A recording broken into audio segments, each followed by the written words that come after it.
Nunca vas a formar una familia, me gritó Elena mientras cerraba la puerta de nuestro piso en Malasaña con tanta fuerza que los cuadros de las paredes temblaron.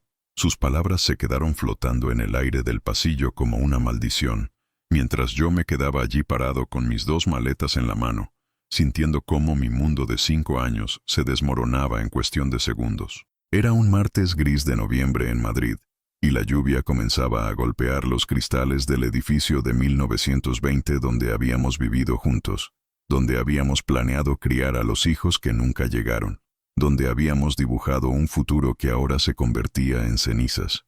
Mi sueño es llegar a 1000 inscritos, pero más que un número, quiero construir una comunidad que valore la dignidad y las historias que muchas veces quedan en silencio.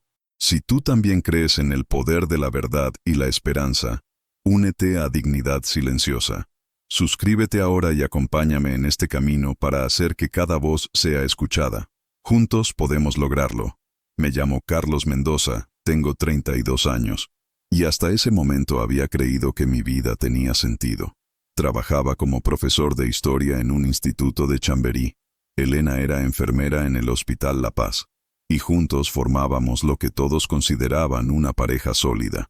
Pero la presión de no poder concebir después de 3 años de intentos, las consultas médicas que se volvieron rutinarias y dolorosas, y mi aparente incapacidad para darle lo que más deseaba en el mundo, habían ido erosionando nuestra relación como el agua erosiona la piedra más dura. ¿De verdad crees que alguna mujer va a querer estar contigo sabiendo que no puedes darle hijos?, había añadido Elena con esa crueldad que solo nace del dolor más profundo. Eres un fracaso como hombre, Carlos. Un fracaso completo. Sus ojos, que antes me miraban con amor, ahora solo reflejaban resentimiento y una amargura que parecía haberse instalado en lo más profundo de su alma. Bajé las escaleras de mármol desgastado de nuestro edificio como un autómata, sintiendo cada escalón como un golpe más a mi autoestima ya destrozada. El portero, don Antonio, un hombre mayor que llevaba décadas viendo entrar y salir a los vecinos, me miró con esa mezcla de pena y curiosidad que solo los madrileños de toda la vida saben expresar sin decir una palabra. ¿Todo bien, Carlos?, me preguntó con su acento castizo mientras yo pasaba por delante de su garita. Solo pude asentir con la cabeza, porque las palabras se habían quedado atascadas en mi garganta, junto con las lágrimas que me negaba a derramar. La calle Fuencarral estaba más bulliciosa que nunca esa tarde, llena de jóvenes que salían de trabajar, de turistas perdidos buscando el metro más cercano, de ancianos que paseaban a sus perros por las aceras húmedas. El contraste entre la vida que bullía a mi alrededor y el vacío que sentía por dentro era tan grande que me mareé. Madrid seguía siendo Madrid, indiferente a mi drama personal, y eso de alguna manera me tranquilizó y me aterró a la vez. Caminé sin rumbo fijo durante horas, arrastrando mis maletas por las calles empedradas del centro histórico. Pasé por la Puerta del Sol, donde los turistas se hacían selfies junto al oso y el madroño, ajenos al hombre roto que pasaba entre ellos como un fantasma. El cielo se oscurecía rápidamente, como suele ocurrir en noviembre, y las luces de los escaparates comenzaron a encenderse, creando reflejos dorados en los charcos que se formaban en el asfalto. Finalmente, terminé en un pequeño bar de tapas en la calle de la Cava Baja, uno de esos lugares tradicionales donde los camareros te conocen por tu nombre después de la segunda visita y donde el jamón ibérico cuelga del techo como estalactitas saladas.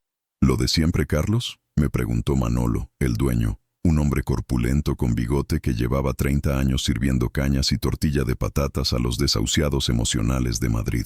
Pero ponme un doble, le dije, y él no hizo preguntas. Esa noche dormí en el sofá de mi hermana María, en su piso de 4 caminos. Ella y su marido, Javier, me recibieron con esa mezcla de cariño y preocupación que solo la familia sabe ofrecer en los momentos más oscuros. Esto pasará, Carlos, me dijo María mientras me traía una manta y una almohada extra. Elena está dolida, pero las cosas se van a arreglar. No, María, le respondí mirando al techo de su salón, decorado con molduras de escayola, típicas de los edificios madrileños de los años 70. Esta vez no se va a arreglar. Esto se ha roto para siempre. Los siguientes días fueron una nebulosa de gestiones burocráticas y emociones contenidas. Tuve que buscar un piso nuevo, algo que en Madrid es casi tan difícil como encontrar el amor verdadero. Entre visitas a pisos microscópicos con precios astronómicos, y conversaciones incómodas con caseros que te miran como si fueras un delincuente potencial. Apenas tenía tiempo para procesar lo que había pasado con Elena. Finalmente, encontré un pequeño estudio en Malasaña, irónico considerando que estaba a apenas 3 calles del piso que había compartido con ella. El proceso de mudanza fue surrealista. Dividir 5 años de vida en común en cajas de cartón, decidir quién se quedaba con cada objeto, cada libro, cada fotografía que había documentado nuestra historia de amor fallida. Elena se comportó con una frialdad que me dolió más que sus gritos del día de la ruptura. «Llévate todo lo tuyo», me dijo sin mirarme a los ojos, «y lo que no sepas si es tuyo o mío, déjalo. Ya no me importa nada de esto». Las noches en mi nuevo estudio eran especialmente duras. El silencio era diferente al de nuestro antiguo piso, más denso, más solitario. Desde mi ventana podía ver las luces de los apartamentos vecinos, familias cenando juntas, parejas viendo la televisión abrazadas, niños jugando antes de irse a la cama. Todo lo que yo había perdido y, según Elena, nunca podría tener. Nunca vas a formar una familia. Sus palabras resonaban en mi cabeza como un mantra cruel cada vez que veía a un padre paseando con su hijo por la calle, cada vez que pasaba por delante de una juguetería, cada vez que escuchaba la risa de un niño en el Parque del Retiro. El trabajo se convirtió en mi refugio y mi tortura a la vez. Enseñar historia a adolescentes de 15 y 16 años requería una energía que algunos días simplemente no tenía, pero al mismo tiempo me obligaba a salir de mi cabeza y concentrarme en algo que no fuera mi dolor. «Profe, ¿está usted bien?», me preguntó un día Alejandra, una de mis alumnas más perceptivas. «Parece más triste últimamente». Me sorprendió la sensibilidad de esa chica y también me preocupó que mi estado emocional fuera tan evidente. «Estoy bien, Alejandra», mentí con una sonrisa forzada. «Solo son cosas de adultos, nada importante». Pero ella me miró con esos ojos sabios que a veces tienen los adolescentes, como si pudiera ver a través de mis mentiras. Mi madre dice que cuando los adultos dicen que son cosas de adultos, normalmente es porque están muy tristes por algo importante. No supe qué responderle, porque tenía razón. Pasaron las semanas y después los meses. El invierno madrileño se instaló con su humedad característica, esa que se mete en los huesos y no te abandona hasta que llega la primavera. Desarrollé rutinas de soltero reciente. Desayunar un café con una tostada en el bar de la esquina mientras leía el periódico. Caminar hasta el instituto por calles diferentes cada día para no aburrirme. Cenar cualquier cosa viendo series en Netflix. Dormir mal y levantarme cansado. Era una existencia, no una vida. Una tarde de febrero, mientras corregía exámenes en la sala de profesores, recibí una llamada inesperada. «¿Carlos Mendoza?», preguntó una voz femenina que no reconocí. «Sí, soy yo», respondí distraído, pensando que sería algún padre preocupado por las notas de su hijo. «Le llamo de la Fundación Esperanza. Somos una organización que trabaja con niños en situaciones vulnerables y nos gustaría hablar con usted sobre la posibilidad de colaborar con nosotros como voluntario».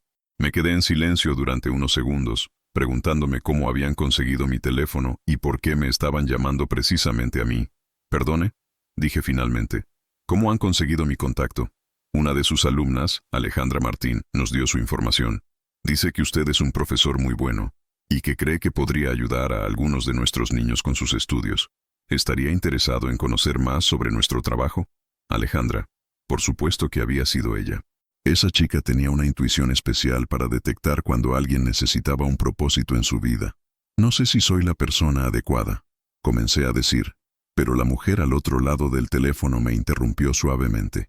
«¿Por qué no viene a visitarnos un día? Sin compromiso, solo para ver lo que hacemos. Estamos en el barrio de Vallecas, y creo que se sorprendería de lo mucho que puede aportar y de lo mucho que puede recibir a cambio».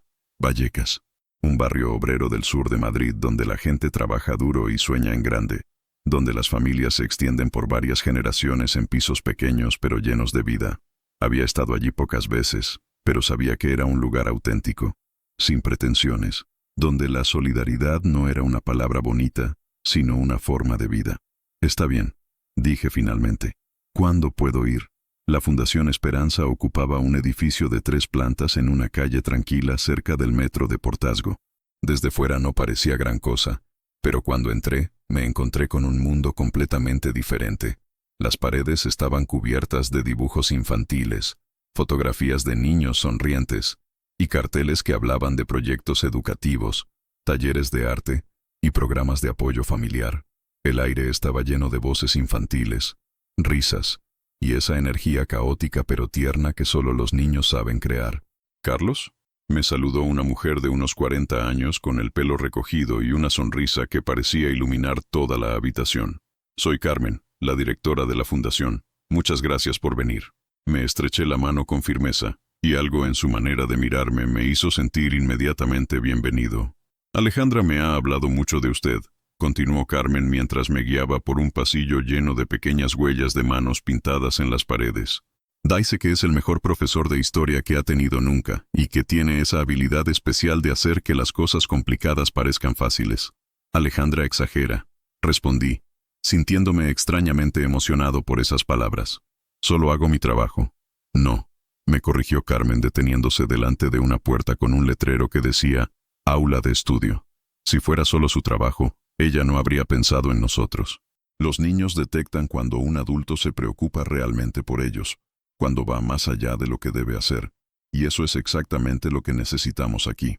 Me explicó que la fundación trabajaba con niños y adolescentes de familias en dificultades económicas, muchos de ellos en riesgo de abandono escolar. «No son casos dramáticos», me aclaró Carmen. «Son niños normales con circunstancias difíciles. Sus padres trabajan en empleos que no les dan tiempo para ayudarles con los deberes, o simplemente no tienen la formación necesaria para hacerlo. Nosotros intentamos llenar ese vacío». Abrió la puerta del aula y me encontré con una escena que me removió algo muy profundo en el pecho. Había 8 niños de diferentes edades sentados alrededor de una mesa grande, algunos haciendo deberes, otros dibujando, otros simplemente charlando en voz baja.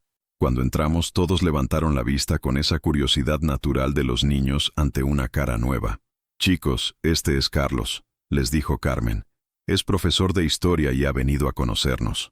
Un niño de unos 10 años con el pelo rizado y los ojos más expresivos que había visto en mi vida levantó la mano como si estuviera en clase. «¿Nos va a enseñar sobre los romanos?», preguntó con entusiasmo. «A mí me encantan los romanos. Mi abuela dice que Madrid también era romano antes». Me reí por primera vez en meses. Una risa genuina que me salió del alma. «Se llama Diego», me susurró Carmen. «Su madre trabaja de limpiadora en 3 sitios diferentes y su padre está en paro desde hace 2 años. Pero es el niño más inteligente y curioso que he conocido nunca». Me acerqué a la mesa donde estaba Diego y vi que tenía abierto un libro de ciencias sociales. «¿Qué estás estudiando?», le pregunté. «Los pueblos prerromanos», respondió con seriedad. «Pero no entiendo bien lo de los íberos y los celtas. ¿Eran amigos o enemigos?». Durante la siguiente hora, me senté con Diego y otros 3 niños explicándoles la complejidad de los pueblos antiguos de la península ibérica. Usé todos los trucos que había aprendido en mis años de enseñanza. Dibujé mapas improvisados en una hoja de papel. Inventé historias sobre guerreros celtas y comerciantes íberos. Hice que fuera divertido y emocionante. Los niños me escuchaban con una atención que muchos de mis alumnos del instituto no me habían dado nunca. «¿Volverás mañana?», me preguntó una niña pequeña de ojos oscuros cuando Carmen anunció que era hora de irse. Se llamaba Lucía y tenía 7 años. «Mi mamá dice que los profesores buenos son como los tesoros, que hay pocos y hay que cuidarlos mucho». Carmen sonrió ante el comentario, y yo sentí que algo se movía en mi pecho, algo que había estado dormido desde mi ruptura con Elena. Esa noche, en mi pequeño estudio de Malasaña, no pude dejar de pensar en Diego preguntándome sobre los romanos, en Lucía comparándome con un tesoro, en Carmen hablando de niños que necesitaban adultos que se preocuparan realmente por ellos. Por primera vez en meses, había pasado varias horas sin pensar en Elena, sin pensar en mi supuesto fracaso como hombre, sin escuchar esa voz en mi cabeza que me repetía que nunca formaría una familia. Al día siguiente, después de terminar mis clases en el instituto, me dirigí directamente a Vallecas. No había quedado con Carmen, no había hecho planes. Simplemente sentía que tenía que estar allí. Cuando llegué a la fundación, me encontré con Diego en la entrada, esperando con una mochila que parecía más grande que él. «¡Carlos!», gritó al verme, y corrió hacia mí con una sonrisa que podría haber iluminado todo Madrid. «Sabía que ibas a venir», le dije a Carmen que vendrías, porque los profesores buenos siempre vuelven. Me abrazó por la cintura con una fuerza sorprendente para su tamaño, y yo sentí que algo muy importante estaba cambiando en mi vida. Carmen apareció detrás de él con una expresión de sorpresa y alegría. «No esperaba verte hoy», me dijo, pero su sonrisa indicaba que estaba encantada de verme. «Diego ha estado toda la tarde hablando de los romanos y preguntando cuándo ibas a volver». «He traído algunos libros», le dije, señalando la bolsa que llevaba colgada del hombro. Pensé que podrían ser útiles para los niños. Así comenzó mi nueva rutina. Todos los días, después del instituto, iba a la fundación y pasaba 2 horas ayudando a los niños con sus deberes, explicándoles historia, geografía, literatura, cualquier cosa que necesitaran. No era solo trabajo académico, era escuchar sus historias, conocer sus sueños, convertirme en esa figura adulta estable que algunos de ellos necesitaban desesperadamente. Diego se convirtió en mi sombra. Era un niño brillante pero inseguro, que había aprendido a esconder su inteligencia para no destacar demasiado en un entorno donde destacar podía ser peligroso. Conmigo se sentía libre de hacer preguntas, de mostrar su curiosidad, de ser el niño extraordinario que realmente era. «Carlos», me dijo un día mientras hacíamos un ejercicio de matemáticas, «¿tú tienes hijos?». La pregunta me golpeó como un puñetazo, pero su expresión inocente me impidió evadirla. «No, Diego», le respondí con honestidad, «no tengo hijos». «¿Por qué no?», insistió con esa capacidad que tienen los niños de ir directo al grano. «Porque a veces las cosas no salen como uno espera», le dije, eligiendo mis palabras cuidadosamente. «Pero ¿sabes qué? Estar aquí contigo y con los otros niños me hace muy feliz». Diego me miró durante unos segundos con esos ojos sabios que tenía, y después dijo algo que me llegó al alma. «A lo mejor no tienes hijos propios, pero puedes ser como un papá para nosotros. Un papá que nos enseña cosas bonitas y nos ayuda a ser más listos». Las palabras de Diego resonaron en mi cabeza durante días. Un papá que enseña cosas bonitas. ¿Era eso lo que estaba haciendo allí? ¿Era eso formar una familia, aunque fuera de una manera diferente a la que había imaginado? Elena se había equivocado, y yo también me había equivocado al aceptar su visión limitada de lo que significaba ser un hombre completo y formar una familia. Pasaron los meses y mi vínculo con los niños de la fundación se hizo más fuerte. No era solo Diego, también estaba Lucía, que había perdido a su padre en un accidente de trabajo y que dibujaba constantemente retratos de familias felices. Marcos, un adolescente de 14 años que vivía con su abuela porque sus padres habían emigrado a Alemania en busca de trabajo. Sandra, una niña de 9 años con una dislexia severa que había aprendido a odiar la lectura hasta que encontré la manera de hacérsela accesible y divertida. Cada uno de ellos tenía una historia, una herida, un sueño, y de alguna manera, yo me había convertido en parte de sus historias, en alguien que los ayudaba a curar sus heridas y a alcanzar sus sueños. Carmen me decía que había cambiado desde que llegué a la fundación, que parecía más feliz, más completo. «Al principio tenías los ojos de alguien perdido», me dijo un día mientras tomábamos un café en su oficina. «Ahora tienes los ojos de alguien que ha encontrado su lugar en el mundo». Tenía razón. Por primera vez en años, sentía que mi vida tenía un propósito claro y auténtico. No era el propósito que había imaginado con Elena, pero era real y me llenaba de una manera que no había experimentado nunca. Estos niños me necesitaban, y yo los necesitaba a ellos.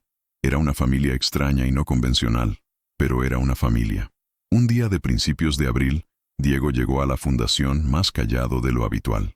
Normalmente era el primero en saludarme con entusiasmo, pero ese día apenas murmuró un «hola» y se sentó en una esquina con su libro de matemáticas. Me acerqué a él con cuidado. «¿Todo bien, campeón?», le pregunté, usando el apodo cariñoso que había desarrollado para él. «No quiero hablar», me respondió sin levantar la vista del libro, pero yo pude ver lágrimas en sus ojos. «¿Sabes qué?», le dije sentándome a su lado. «A veces a mí tampoco me apetece hablar, pero he descubierto que cuando no hablo de las cosas que me duelen, duelen todavía más». Diego levantó la vista lentamente, y vi en su cara una tristeza demasiado profunda para un niño de 10 años. «Mi papá dice que se va a ir», me confesó finalmente. «Dice que no encuentra trabajo aquí y que se va a ir a Barcelona con su hermano, y que no sabe cuándo va a volver». Mi corazón se encogió. Conocía la historia de Diego. Sus padres se habían separado cuando él tenía 6 años, pero su padre había seguido siendo una presencia constante en su vida, visitándolo los fines de semana, llevándolo al parque, intentando ser el mejor padre que podía ser a pesar de las circunstancias difíciles. La perspectiva de perder esa figura paterna era devastadora para el niño. Eso debe ser muy duro, le dije, resistiendo el impulso de prometerle que todo saldría bien, porque ambos sabíamos que la vida no siempre acaba bien. Sí, respondió Diego, y las lágrimas comenzaron a caer por sus mejillas. Y mi mamá llora mucho cuando cree que no la veo. Dice que no sabe cómo va a hacer con los gastos porque papá siempre ayudaba un poco. Se secó los ojos con la manga de su jersey. Un gesto tan adulto y tan triste que me partió el corazón. ¿Sabes lo que creo?, le dije después de un momento. Creo que tu papá te quiere mucho, y que irse no es lo que él quiere hacer, sino lo que siente que tiene que hacer para poder seguir cuidándote de la mejor manera posible. Diego me miró con esos ojos llenos de inteligencia. ¿Tú crees que va a volver?, me preguntó. No lo sé, le respondí con honestidad, pero sí sé que siempre vas a ser su hijo, esté donde esté. Y también sé que tienes mucha gente que te quiere aquí. Tu mamá, tu abuela, Carmen, yo. No estás solo, Diego.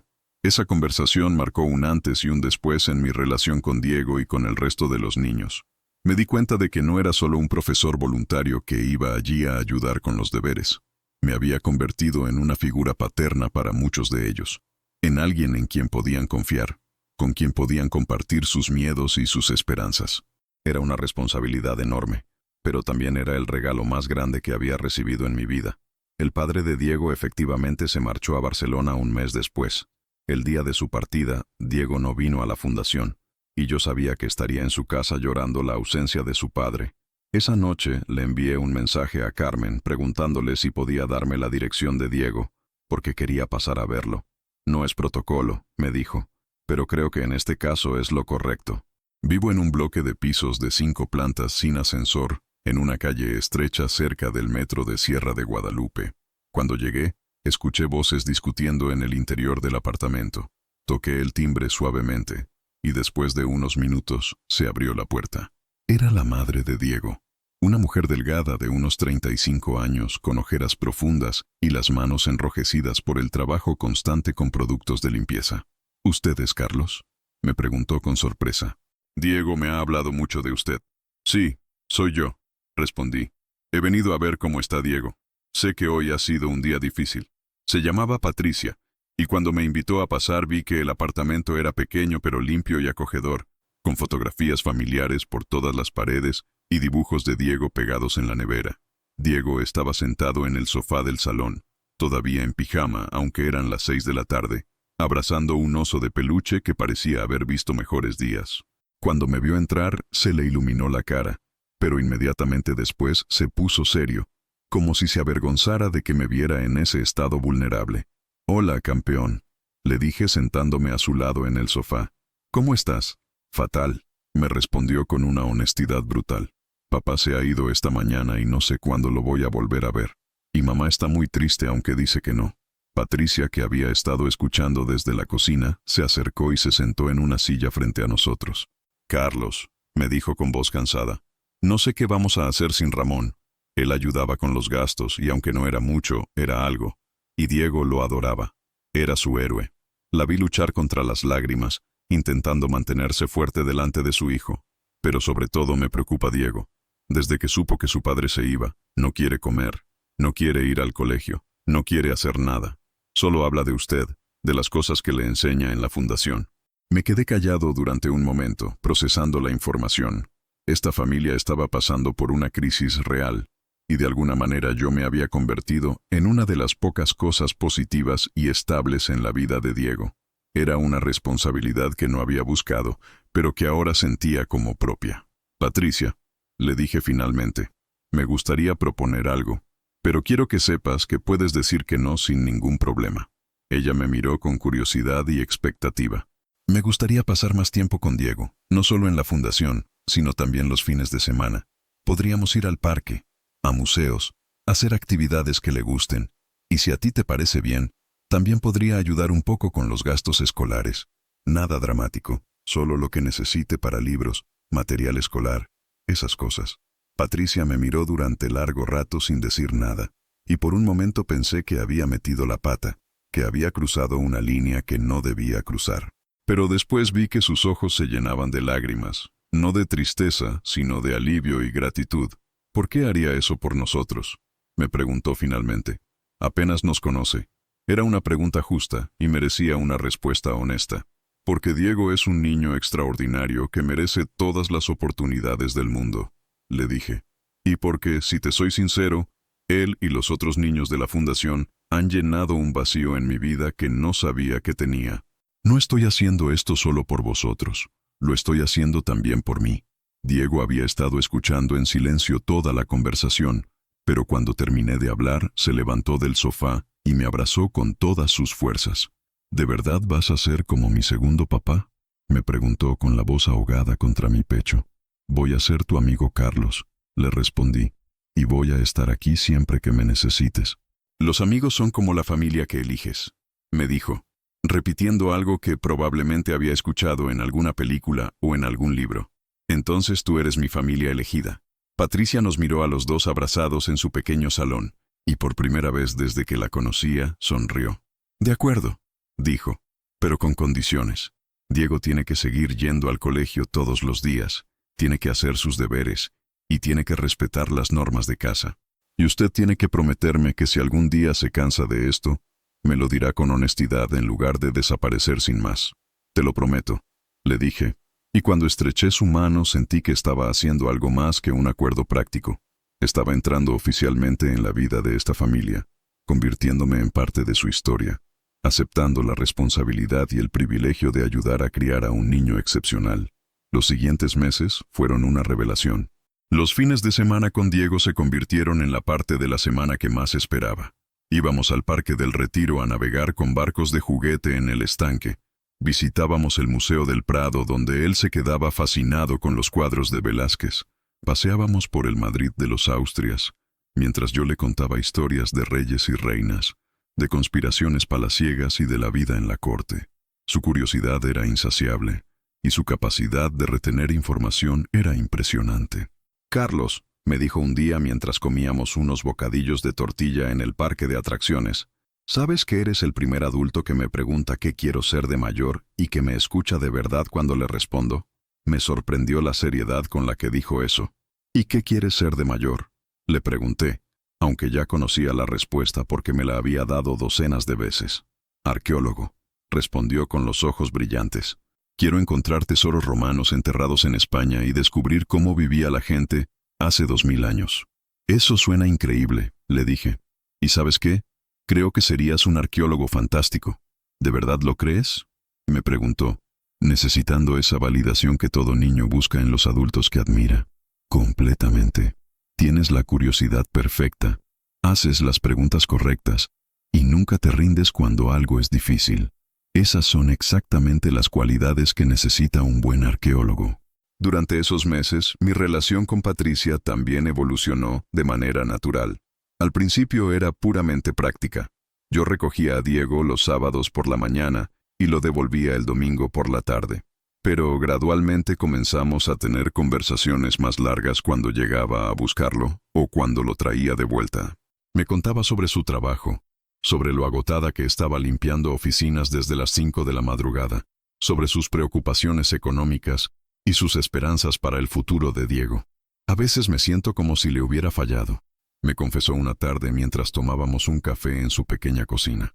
Diego estaba en su habitación haciendo los deberes que le había asignado Carmen para el fin de semana. Su padre y yo nos separamos cuando él era muy pequeño, y desde entonces todo ha sido luchar para llegar a fin de mes. No puedo darle las cosas que otros niños tienen, no puedo llevarlo de vacaciones. A veces ni siquiera puedo ayudarle con los deberes porque llegó a casa tan cansada que apenas puedo pensar. Patricia, le dije, eligiendo mis palabras cuidadosamente. Tú no le has fallado a Diego.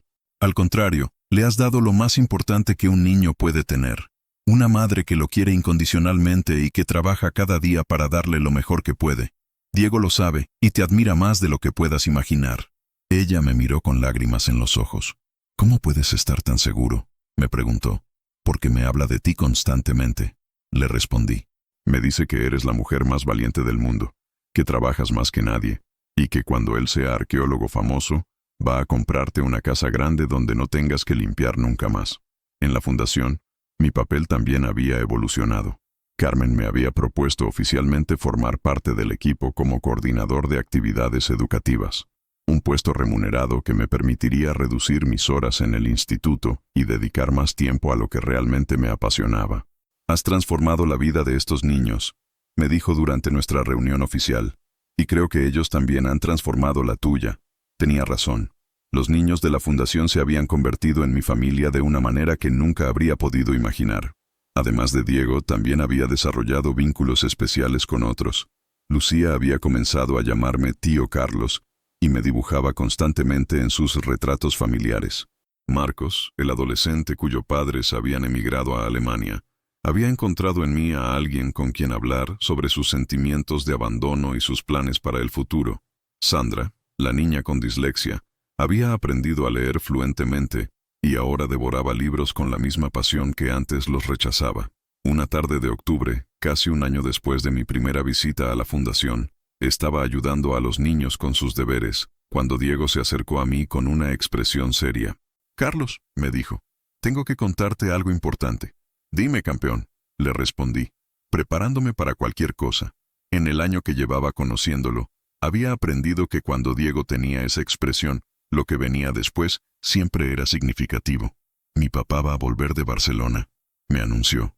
«¿En serio?», le pregunté, sintiendo una mezcla de alegría por él y una punzada de algo que no quería identificar como celos o miedo. «Sí, encontró trabajo en una empresa de construcción aquí en Madrid. Va a volver la semana que viene y va a buscar un piso para él solo». Diego parecía radiante de felicidad, y yo sabía que tenía que compartir su alegría sin reservas. «Eso es fantástico, Diego», le dije abrazándolo. «Sé lo mucho que has echado de menos a tu papá». «Sí, pero también estoy un poco preocupado», me confesó bajando la voz. «¿Por qué?», le pregunté. «Porque ahora que papá va a volver, a lo mejor tú piensas que ya no me necesitas y dejas de venir a verme los fines de semana».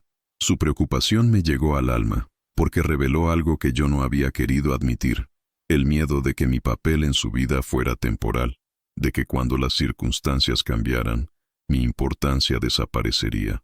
«Diego», le dije, tomándolo de las manos y mirándolo a los ojos, «escúchame bien, tu papá va a volver, y eso es maravilloso. Pero eso no significa que yo vaya a desaparecer.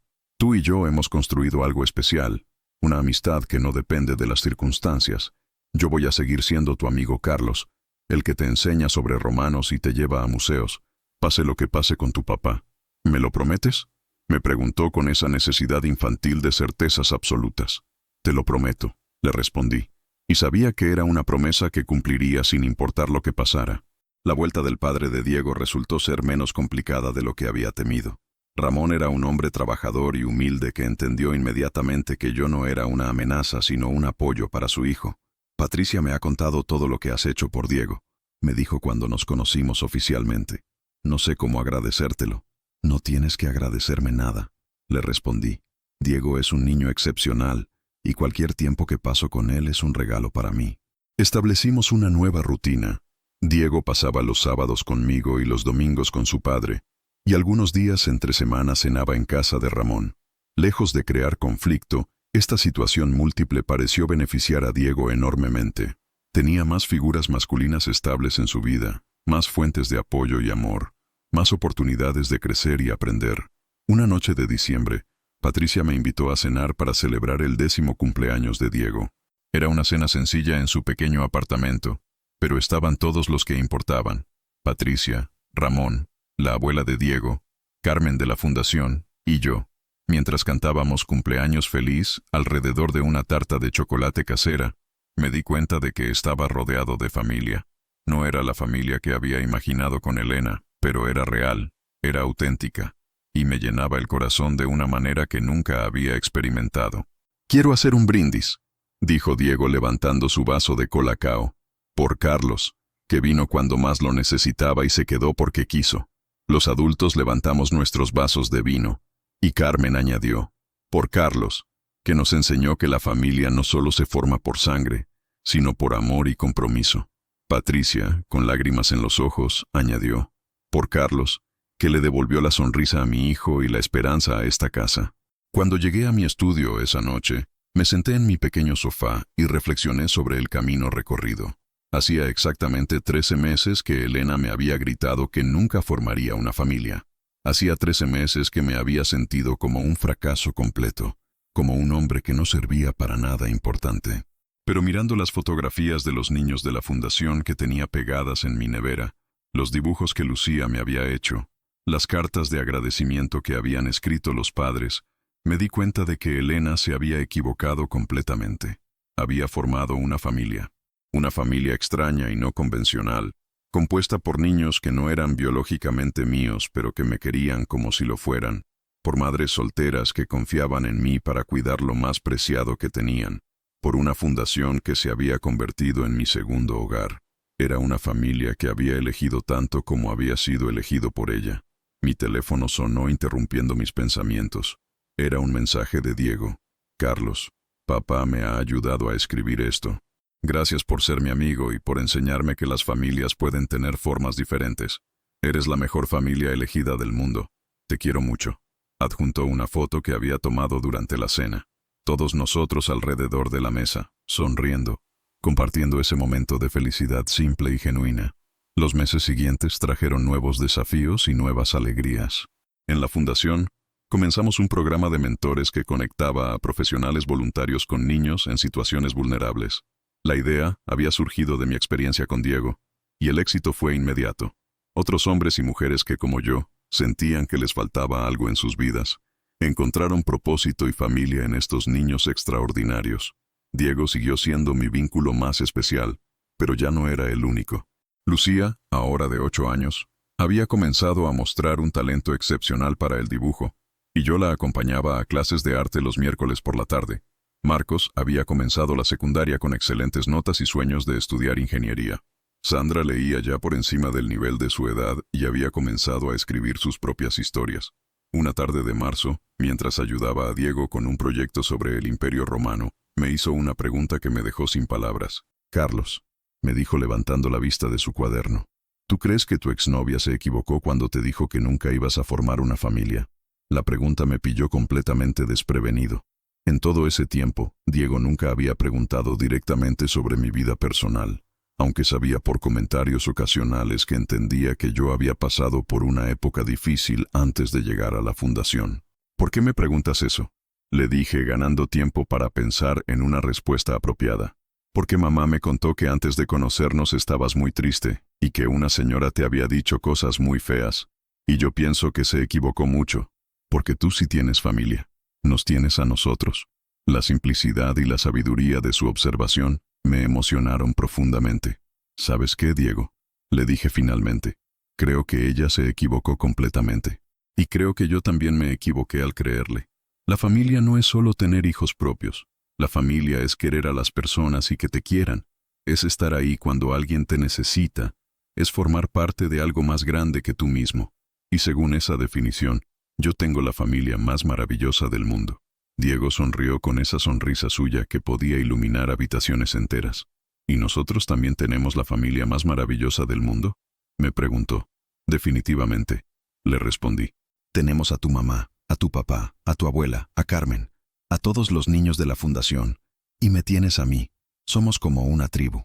Una tribu de Madrid, añadió Diego riéndose. La tribu de Vallecas. Me gusta cómo suena, le dije.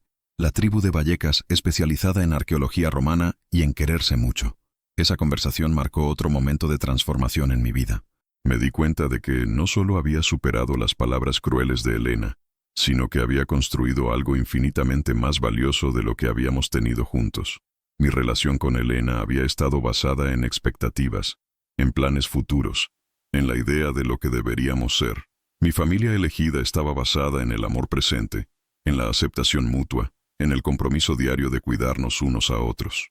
Una tarde de abril, exactamente 2 años después de mi primera visita a la fundación, Carmen me pidió que me quedara después de que se fueran todos los niños. Tengo algo que contarte, me dijo con una sonrisa misteriosa. ¿Recuerdas la primera vez que viniste aquí? Dijiste que no sabías si eras la persona adecuada para este trabajo. Lo recuerdo, respondí. Bueno, pues tengo noticias. La Comunidad de Madrid nos ha concedido una subvención importante para expandir nuestro programa de mentores y quieren que tú dirijas el proyecto. Sería un trabajo a tiempo completo, con un salario decente y la oportunidad de cambiar las vidas de cientos de niños como Diego. Me quedé sin palabras durante varios minutos. Era una oportunidad profesional increíble, pero más que eso, era el reconocimiento oficial de que había encontrado mi verdadera vocación. ¿Qué opinas?, me preguntó Carmen. Opino que Elena se equivocó en más cosas de las que pensaba, le respondí, y las dos nos reímos. Esa noche llamé a Diego para contarle la noticia. Su reacción fue típica de él. Genial. ¿Eso significa que vas a poder pasar aún más tiempo con nosotros? Exactamente, le dije. Significa que mi trabajo oficial va a ser ayudar a niños extraordinarios como tú a alcanzar sus sueños. ¿Y también significa que vas a poder ganar más dinero y comprarte un piso más grande?, me preguntó con su practicidad característica. Probablemente sí, le respondí. ¿Por qué? Porque así podré ir a dormir a tu casa cuando mamá tenga que trabajar de noche. Y también podrás invitar a Lucía y a Marcos y a Sandra cuando queramos hacer deberes en grupo. Su respuesta me hizo sonreír, pero también me hizo pensar. Efectivamente, era hora de buscar un piso más grande. Mi pequeño estudio había sido perfecto para la época de reconstrucción personal, pero ahora que mi familia había crecido tanto, necesitaba un espacio que reflejara mi nueva realidad. Quería un lugar donde los niños se sintieran bienvenidos, donde pudiéramos hacer proyectos escolares grandes, donde hubiera espacio para sus dibujos en las paredes y sus libros en las estanterías. Encontré el piso perfecto en Chamberí, cerca de mi antiguo instituto y a media hora de Vallecas. Era un segundo piso en un edificio de principios del siglo XX, con techos altos, suelos de madera original y 2 habitaciones que podía convertir en espacios de estudio y juego. Tenía un balcón pequeño desde donde se veía el movimiento constante de la calle, y la luz de la mañana entraba por todas las ventanas creando un ambiente cálido y acogedor. El día de la mudanza fue un evento familiar. Patricia vino con Diego a ayudarme a desembalar cajas. Ramón se ofreció a montar los muebles. Carmen trajo pizzas para todos. Y Lucía, Marcos y Sandra aparecieron con dibujos y cartas de bienvenida para decorar mi nuevo hogar. Mientras veía a todos esos seres queridos moviéndose por mi nueva casa, llenándola de risas y conversaciones, me di cuenta de que esto era exactamente lo que había estado buscando toda mi vida sin saberlo. Carlos, me dijo Patricia mientras organizábamos los libros en la estantería del salón, ¿sabes que eres la persona más generosa que conozco? No soy generoso, le respondí. Solo soy un hombre que encontró su familia de la manera más inesperada posible. Exactamente, me dijo con una sonrisa. Eres generoso sin darte cuenta, que es la mejor forma de serlo. La noche de mi primera cena en el piso nuevo fue mágica. Había invitado a Diego a quedarse a dormir, y después de cenar pizza y hacer sus deberes de matemáticas, nos sentamos en el sofá nuevo a ver una película sobre arqueólogos. Carlos, me dijo acurrucándose contra mi brazo. ¿Tú eres feliz? Muy feliz, le respondí sin dudar. Más feliz que antes de conocerme. Insistió con esa necesidad infantil de ser importante en la vida de los adultos que quiere. Mucho más feliz, le dije. De hecho, no sabía que se podía ser tan feliz hasta que te conocí a ti y a los otros niños de la fundación. ¿Y ya no piensas en esa señora que te dijo cosas feas?, me preguntó. Era impresionante cómo Diego tenía la capacidad de ir al corazón de las cosas importantes. A veces pienso en ella, le respondí con honestidad, pero ya no me duele. Al contrario, casi le agradezco que me dijera esas cosas, porque si no hubiera pasado eso, a lo mejor nunca habría llegado a la fundación y nunca os habría conocido. Diego procesó esta información con la seriedad con la que consideraba todas las cosas importantes. ¿Sabes lo que creo?, me dijo finalmente. Creo que ella te dijo esas cosas porque estaba muy triste y dolida, pero que se equivocó completamente. Tú sí sabes formar una familia, solo que la formaste de manera diferente a como pensabas que iba a ser. Eres muy sabio para tener 10 años, le dije revolviendo su pelo rizado. Es porque tengo buenos profesores, me respondió con esa sonrisa suya que me derretía el corazón. Los meses siguientes fueron los más plenos de mi vida. Mi trabajo en la fundación florecía, llegando a más niños y conectando a más mentores con familias que los necesitaban. Diego siguió siendo mi compañero especial, pero nuestra relación había madurado hasta convertirse en algo sólido e incondicional. Él sabía que podía contar conmigo para cualquier cosa, y yo sabía que su amor y su admiración no dependían de circunstancias externas, sino de la conexión auténtica que habíamos construido. Patricia y yo también habíamos desarrollado una amistad profunda basada en el respeto mutuo y el cuidado compartido hacia Diego. A veces cenábamos los tres juntos en mi nuevo piso, hablando de los progresos de Diego en el colegio, de nuestros trabajos, de nuestros planes para el futuro. Eran conversaciones relajadas y cómodas, llenas del tipo de intimidad que solo se desarrolla entre personas que se han ganado la confianza mutua a través del tiempo y las acciones consistentes. Una noche de finales de noviembre, exactamente 3 años después de la ruptura con Elena, estaba preparando la cena cuando sonó el timbre de mi piso. Era inusual porque no esperaba a nadie, y cuando abrí la puerta me encontré con Elena parada en el rellano. Había cambiado mucho en esos 3 años. Parecía más delgada, más cansada, con líneas de expresión que no recordaba. Llevaba puesto el abrigo azul marino que siempre le había gustado y que yo conocía tan bien. «Hola, Carlos», me dijo con una voz que sonaba extrañamente pequeña. «Hola, Elena», le respondí, sorprendido por lo calmado que me sentía. No había rabia, no había dolor, solo una curiosidad distante por saber qué la había traído hasta mi puerta después de tanto tiempo. «¿Puedo pasar?», me preguntó. «Hay algo que necesito decirte». La invité a entrar y le ofrecí un café que rechazó. Se sentó en el borde del sofá, claramente nerviosa, mirando los dibujos de los niños que tenía colgados en las paredes, las fotografías de las actividades de la fundación, los libros de historia y arqueología esparcidos por la mesa de centro. «Veo que has rehecho tu vida», me dijo finalmente. «Sí», le respondí simplemente, sin ofrecer más explicaciones de las necesarias. «Carlos», comenzó, jugando nerviosamente con las manos, «he venido a pedirte perdón. Las cosas que te dije el día que rompimos fueron horribles e imperdonables. Estaba dolida y frustrada, pero eso no justifica lo cruel que fui contigo». Se detuvo, como si las palabras le costaran un esfuerzo físico. «He pasado estos 3 años pensando en lo que te dije, y me he dado cuenta de que estaba completamente equivocada». «¿Por qué has venido ahora?», le pregunté genuinamente curioso. «Porque me enteré de lo que estás haciendo», me respondió. «Una amiga común me contó sobre tu trabajo en la fundación, sobre los niños que ayudas, sobre la familia que has construido». Se secó los ojos con la manga del abrigo, y me di cuenta de que tenías razón tú, no yo. Sí sabes formar una familia, solo que lo has hecho de una manera que yo no pude entender en su momento. En ese momento, el timbre volvió a sonar. «Discúlpame un momento», le dije a Elena, y cuando abrí la puerta me encontré con Diego, Patricia y Ramón. Habíamos quedado para cenar y ver una película juntos. «¡Carlos!», gritó Diego corriendo hacia mí con su entusiasmo habitual. «Mamá ha traído ingredientes para hacer paella, y papá ha alquilado esa película de Indiana Jones que querías que viéramos». Se detuvieron al ver a Elena sentada en mi sofá. Patricia me miró con una expresión interrogante, y yo me di cuenta de que esta situación era surrealista e inesperadamente perfecta. «Diego», le dije, «esta es Elena, una antigua amiga mía». «Elena, este es Diego. Me detuve, buscando las palabras correctas. «Mi familia», dijo Diego sin dudar, extendiéndole la mano con la educación que sus padres le habían enseñado. «Carlos es como nuestro segundo papá, ¿verdad, Carlos?». Elena estrechó la mano de Diego con una expresión de asombro y algo que podría haber sido dolor. «Mucho gusto, Diego», le dijo suavemente. «Carlos me ha hablado mucho de ti», mintió Diego con esa naturalidad con la que los niños llenan los silencios incómodos de los adultos. Patricia se acercó y se presentó educadamente, seguida de Ramón, que saludó con su típica cordialidad trabajadora. «¿Te quedas a cenar con nosotros?», le preguntó Diego a Elena con sincera hospitalidad. «Mamá ha traído comida para muchas personas, y siempre es más divertido cuando somos más».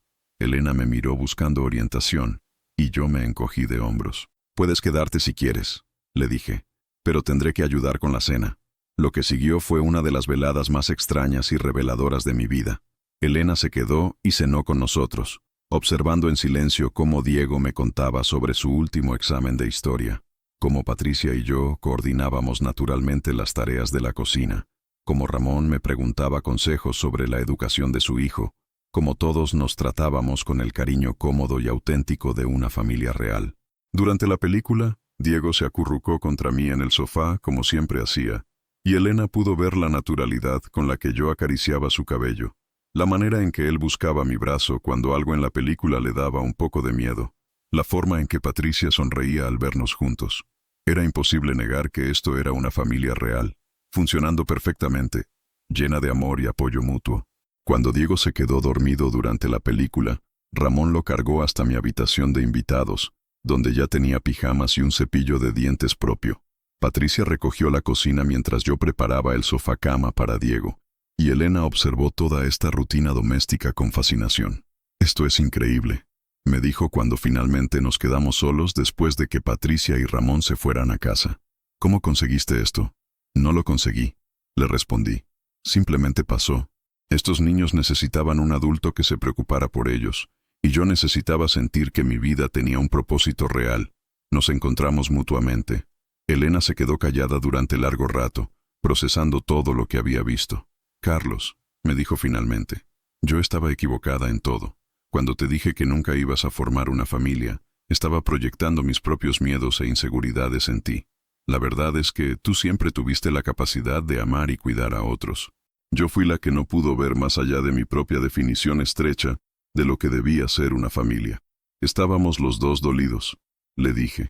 «Tú querías algo específico que yo no podía darte, y yo me sentía como un fracaso por no poder dártelo. Pero al final, las cosas salieron como tenían que salir. Tú has seguido tu camino, y yo he encontrado el mío. ¿Eres feliz?», me preguntó, haciendo eco de la pregunta que Diego me había hecho tantas veces. «Muy feliz», le respondí sin dudar. «Me alegro», me dijo, y por primera vez desde que había llegado, su sonrisa pareció genuina. «Te lo merecías, Carlos. Siempre fuiste un buen hombre, solo que yo estaba demasiado centrada en mis propias necesidades para valorarte adecuadamente». Se levantó del sofá y se dirigió hacia la puerta. «Gracias por dejarme ver esto», añadió. «Me ha ayudado a entender muchas cosas sobre mí misma también». Después de que se fuera, me quedé despierto durante horas pensando en la extraña circularidad de la vida. Elena había venido a disculparse por unas palabras que ya no me dolían, a reconocer un error que ya no me afectaba. Su visita había sido más para ella que para mí, una forma de cerrar un capítulo doloroso de su propia historia. A la mañana siguiente, Diego se despertó temprano y me encontró preparando el desayuno en la cocina. «¿Esa señora era tu exnovia?», me preguntó directamente, porque los niños siempre saben más de lo que los adultos pensamos que saben. «Sí», le respondí. «¿La que te dijo esas cosas feas sobre que nunca ibas a tener familia?», continuó. «La misma», confirmé, preguntándome hasta dónde llegaría esta conversación. Diego se quedó pensativo mientras comía sus cereales. «¿Sabes lo que creo?», me dijo finalmente. «Creo que ahora se ha dado cuenta de lo equivocada que estaba, porque vio lo mucho que nos queremos». «¿Tú crees?», le pregunté. «Sí», respondió con confianza. Se le notaba en la cara que estaba sorprendida de lo felices que somos todos juntos. Y también se le notaba que estaba un poco triste, probablemente porque se perdió la oportunidad de ser parte de nuestra familia. La sabiduría simple y directa de Diego me impresionó una vez más. A sus 10 años, había captado exactamente lo que había pasado la noche anterior. Elena había venido a disculparse, pero también a ver con sus propios ojos la familia que yo había construido, la familia que ella había dicho que nunca podría tener. Los días siguientes transcurrieron con la normalidad cómoda que había llegado a amar. Diego vino a pasar el fin de semana conmigo, y juntos fuimos al Museo Arqueológico Nacional, donde pasamos 3 horas explorando las salas romanas, y él llenó un cuaderno entero con dibujos de ánforas, mosaicos y esculturas. «Cuando sea arqueólogo famoso», me dijo mientras copiaba una inscripción latina, «voy a descubrir cosas todavía más bonitas que estas». «No lo dudo», le respondí, y sabía que era verdad. Diego tenía esa combinación de inteligencia, curiosidad y determinación que caracteriza a las personas destinadas a hacer cosas extraordinarias. Y yo tenía el privilegio de estar ahí, de acompañarlo en este proceso de crecimiento, de ser parte de la historia que lo estaba convirtiendo en la persona que estaba destinado a ser. Esa tarde, mientras regresábamos a casa en el metro, Diego me hizo una pregunta que me llegó directamente al corazón. «Carlos», me dijo, «¿sabes cuál es mi parte favorita de ser tu familia?». «Dime», le respondí, «que nunca tengo que preocuparme de que te vayas a ir. Papá se fue a Barcelona porque necesitaba trabajar, y lo entiendo. Pero tú elegiste quedarte conmigo porque me quieres, no porque tengas que hacerlo. Eso me hace sentir muy especial». Sus palabras me emocionaron tanto que tuve que tomarme un momento para responder. «Diego», le dije finalmente, «tú también me haces sentir muy especial. De hecho, me haces sentir como el hombre más afortunado de Madrid». ¿De Madrid nada más? Me preguntó con esa sonrisa traviesa suya. De toda España. Corregí riéndome. De todo el mundo, añadió él, y nos reímos juntos mientras el metro nos llevaba de vuelta a casa. Esa noche, después de que Diego se durmiera, me senté en mi balcón con una copa de vino y reflexioné sobre el camino recorrido. Hacía 4 años que Elena me había dicho que nunca formaría una familia. Hacía 4 años que me había sentido como un hombre roto e incompleto, pero mirando hacia mi habitación de invitados, donde Diego dormía plácidamente rodeado de sus libros de historia y sus dibujos de excavaciones arqueológicas, me di cuenta de que Elena no podría haber estado más equivocada. Había formado una familia extraordinaria, compuesta por niños valientes que habían superado circunstancias difíciles, por madres trabajadoras que habían aprendido a confiar en un extraño, por padres que habían entendido que amar a un hijo significa aceptar toda la ayuda que pueda recibir. Era una familia que se había construido no por accidente biológico o convención social, sino por elección consciente y amor incondicional. Los meses siguientes trajeron nuevos desarrollos emocionantes. El programa de mentores de la Fundación había crecido tanto que comenzamos a recibir visitas de otras ciudades interesadas en replicar nuestro modelo. Yo había comenzado a dar charlas en universidades y centros sociales sobre la importancia de las figuras masculinas positivas en la vida de los niños en situaciones vulnerables. Durante una de estas charlas en la Universidad Complutense, una estudiante de psicología me hizo una pregunta que me hizo reflexionar. ¿Cree usted que su experiencia personal de no poder tener hijos biológicos lo hizo más sensible a las necesidades de estos niños? Era una pregunta incisiva y dolorosa, pero también justa. Probablemente sí, le respondí con honestidad. Creo que el dolor de no poder ser padre de la manera que había imaginado me abrió los ojos a otras formas de paternidad, a otros tipos de familia. A veces nuestras heridas más profundas nos conducen hacia nuestro propósito más auténtico. La estudiante asintió, tomando notas, y después de la charla se acercó a decirme que ella también había crecido con mentores que no eran sus padres biológicos, y que mi historia le había ayudado a valorar mejor esas figuras fundamentales en su vida. En mayo, Diego participó en un concurso escolar de historia y ganó el primer premio con un proyecto sobre las excavaciones arqueológicas en la Comunidad de Madrid. Su presentación fue tan apasionada y bien documentada que los jueces comentaron que nunca habían visto a un niño de 11 años con tanto conocimiento y entusiasmo por el tema. Cuando me lo contó por teléfono, su voz estaba cargada de emoción y orgullo. «¡Carlos, gané! El proyecto de los romanos ganó el primer premio», me gritó al teléfono desde el colegio. La directora dice que nunca había visto un trabajo tan bueno de un alumno de primaria. Eso es porque nunca había conocido a Diego Martín, el futuro arqueólogo más famoso de España, le respondí, y pude escuchar su risa de felicidad al otro lado de la línea. La ceremonia de entrega de premios se celebró en el salón de actos del colegio, y allí estábamos todos. Patricia radiante de orgullo, Ramón con su mejor traje y una sonrisa de oreja a oreja, la abuela de Diego limpiándose lágrimas de emoción, Carmen representando a la fundación, y yo sentado en primera fila, sintiendo como si fuera a explotar de orgullo paternal. Cuando Diego subió al escenario a recoger su premio, buscó mis ojos entre el público y me sonrió con esa sonrisa suya que podía iluminar estadios enteros. Durante su pequeño discurso de agradecimiento, dijo algo que me llegó al alma. Quiero agradecer a mi mamá por trabajar tan duro para que yo pueda estudiar, a mi papá por enseñarme que los sueños requieren esfuerzo, y a mi profesor Carlos por enseñarme que la historia está llena de aventuras increíbles y por creer siempre que yo puedo lograr cualquier cosa. Después de la ceremonia, mientras celebrábamos en una pizzería cercana, Patricia me tomó de la mano por encima de la mesa. «Carlos», me dijo con los ojos húmedos, «no sé cómo agradecerte todo lo que has hecho por Diego. Lo has ayudado a descubrir quién es realmente. Le has dado confianza en sí mismo. Le has mostrado que puede soñar en grande». «Patricia», le respondí, «yo tendría que agradecerte a ti por permitir que forme parte de la vida de Diego. Él ha cambiado mi vida tanto como yo he podido cambiar la suya». Diego, que había estado escuchando nuestra conversación mientras terminaba su pizza, intervino con su sabiduría característica. «¿Sabéis lo que creo? Creo que nos encontramos porque nos necesitábamos mutuamente. Carlos necesitaba una familia y nosotros necesitábamos a Carlos. Es como en los cuentos, cuando las piezas del rompecabezas encajan perfectamente». Ramón asintió, levantando su vaso de Coca-Cola.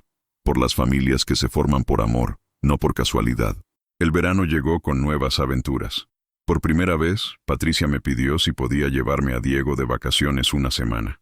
Nunca he podido permitirme llevarlo de viaje, me confesó.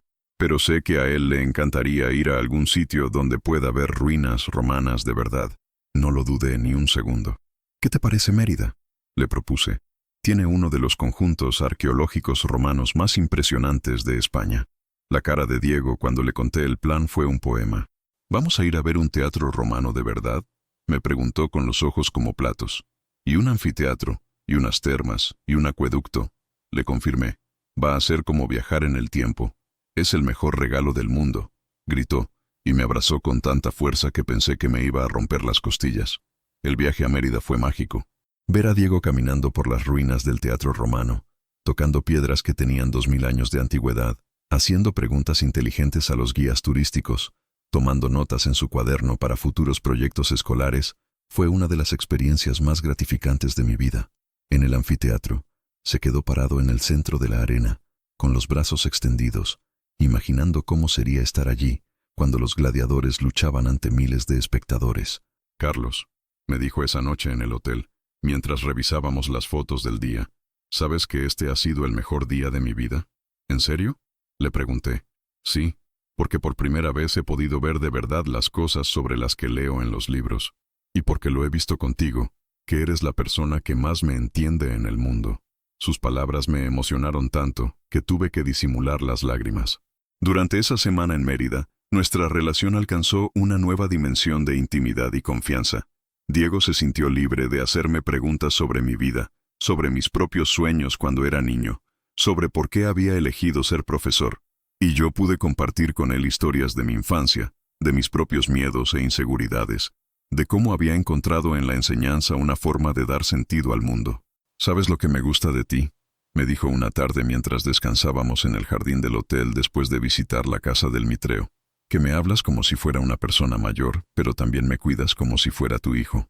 Era una observación increíblemente perceptiva para un niño de 11 años, y me hizo consciente de lo natural que había llegado a ser para mí ese equilibrio entre respeto y protección que caracteriza las mejores relaciones entre adultos y niños. Cuando regresamos a Madrid, Diego no podía parar de hablar del viaje. Se lo contó a todos en la fundación, a sus padres, a sus compañeros de clase, a cualquiera que quisiera escucharlo. Había traído postales, folletos informativos y hasta algunas piedras pequeñas que había encontrado cerca de las ruinas, con permiso de los guías, por supuesto. Su habitación en casa de Patricia y su espacio en mi apartamento se llenaron de recuerdos de nuestro viaje. Pero lo más importante era cómo el viaje había reforzado su determinación de convertirse en arqueólogo. Ahora sé seguro que es lo que quiero hacer cuando sea mayor, me dijo.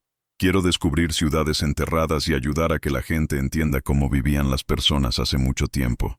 Y yo estaré ahí para celebrar cada uno de tus descubrimientos, le prometí. El otoño trajo cambios emocionantes en la fundación. Carmen me anunció que había recibido una propuesta para expandir nuestro programa a nivel nacional, lo que significaría viajes frecuentes y la posibilidad de capacitar a equipos en otras ciudades. Era una oportunidad profesional increíble, pero también significaría pasar menos tiempo con Diego y los otros niños. ¿Qué opinas?, me preguntó Carmen durante nuestra reunión semanal.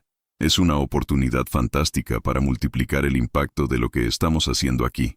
Era cierto, pero yo no podía dejar de pensar en Diego esperándome cada tarde en la fundación, en Lucía corriendo a abrazarme cuando llegaba, en Marcos consultándome sus dudas sobre el instituto, en Sandra mostrándome orgullosa cada libro nuevo que había terminado de leer.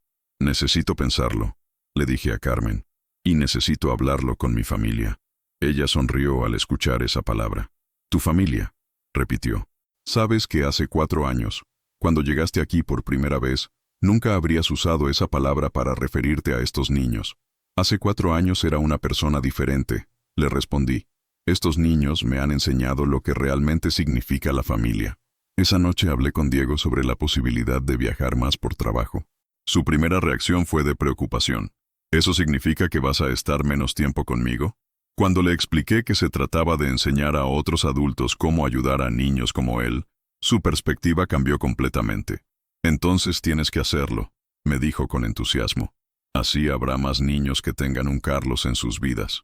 Pero te voy a echar de menos cuando esté viajando, le confesé. Y yo también te voy a echar de menos, me respondió. Pero estaré orgulloso de ti. Además, siempre puedes llamarme por teléfono para contarme cómo va todo. Y cuando vuelvas tendremos mucho que contarnos. Su madurez y generosidad me impresionaron una vez más. Patricia también me apoyó completamente cuando le conté sobre la oportunidad. Carlos, me dijo, tú nos has dado tanto a nosotros que es hora de que compartas esa generosidad con más familias. Diego y yo sabemos que nos quieres, y eso no va a cambiar porque viajes por trabajo. Al contrario, vas a hacer que más niños tengan lo que Diego tiene contigo. Acepté la propuesta de expansión, pero negocié condiciones que me permitieran mantener mi compromiso con los niños de Madrid. Viajaría una semana al mes, pero el resto del tiempo seguiría siendo completamente suyo. Era el equilibrio perfecto entre crecimiento profesional y fidelidad a mis prioridades personales. Mi primer viaje fue a Barcelona, irónico considerando que esa había sido la ciudad donde el padre de Diego había buscado trabajo años atrás. Durante la capacitación que di allí a trabajadores sociales y educadores, conté la historia de Diego y de cómo nuestro encuentro había transformado ambas vidas.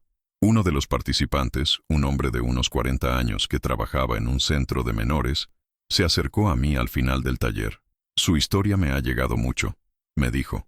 Yo también pasé por una ruptura difícil hace unos años, y he estado sintiendo que mi vida no tenía sentido. Creo que necesito buscar mi propio Diego. Le di información sobre cómo comenzar como voluntario, y 6 meses después recibí un email suyo contándome que había comenzado a mentorizar a un niño de 9 años apasionado por la música, y que por primera vez en años se sentía realmente útil y feliz. Los viajes se convirtieron en una nueva fuente de satisfacción profesional. En cada ciudad conocía historias similares, adultos que habían encontrado propósito ayudando a niños necesitados, familias no convencionales que funcionaban mejor que muchas tradicionales, niños que habían florecido gracias al apoyo de figuras adultas estables. Era como si el modelo que habíamos desarrollado en Madrid fuera una respuesta universal a necesidades humanas fundamentales. Pero siempre, lo mejor de cada viaje era regresar a casa. Diego me esperaba en el aeropuerto con Patricia, cargado de dibujos y historias de lo que había pasado durante mi ausencia. Durante el trayecto de vuelta a casa me contaba sus progresos en el colegio, los nuevos libros de historia que había leído, los proyectos que tenía planeados para nosotros. Era como si hubiera guardado cada detalle interesante de la semana para compartirlo conmigo. Una noche de diciembre, después de regresar de un viaje a Valencia, Diego y yo estábamos cenando en mi apartamento cuando me hizo una pregunta que llevaba tiempo queriendo hacerme. Carlos, me dijo con esa seriedad que adoptaba cuando se trataba de temas importantes, ¿alguna vez te arrepientes de no haber tenido hijos propios? Era una pregunta que sabía que llegaría algún día, pero aún así me pilló desprevenido. ¿Sabes qué, Diego? Le respondí después de pensarlo un momento. Al principio sí me arrepentía. Pensaba que me había perdido algo fundamental, algo que me habría hecho completo como persona. ¿Y ahora? Insistió. Ahora sé que no me perdí nada. Le dije con total convicción. Al contrario, gané algo que no sabía que era posible. Te gané a ti, gané a Lucía, a Marcos, a Sandra, a todos los niños maravillosos que han pasado por la fundación. Gané una familia que es exactamente la familia que estaba destinado a tener. Diego sonrió con esa sonrisa suya que ya conocía tan bien. ¿Y sabes lo que es lo mejor de nuestra familia?, me preguntó.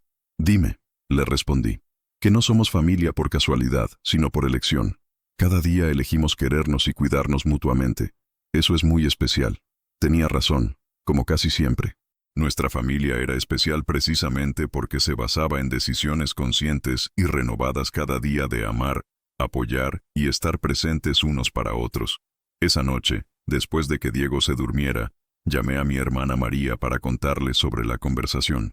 ¿Sabes lo que me parece increíble?, me dijo después de escuchar toda la historia, que Elena pensaba que eras un fracaso como hombre porque no podías darle hijos biológicos, pero en realidad eres el padre más exitoso que conozco. Solo que lo eres de una manera que ella no pudo imaginar. Sus palabras resonaron conmigo durante días.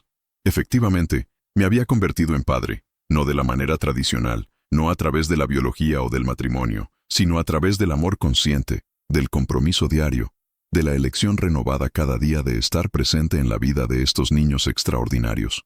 Era una paternidad elegida, construida, ganada a pulso a través de años de consistencia y cariño auténtico. En febrero, Diego cumplió 12 años. Su fiesta de cumpleaños fue en mi apartamento y vinieron todos. Sus padres, su abuela, Carmen y varios trabajadores de la fundación, Lucía, Marcos, Sandra y otros niños del programa, algunos de sus compañeros de clase. Mi apartamento se llenó de risas, música y esa energía caótica pero maravillosa que solo los niños saben crear.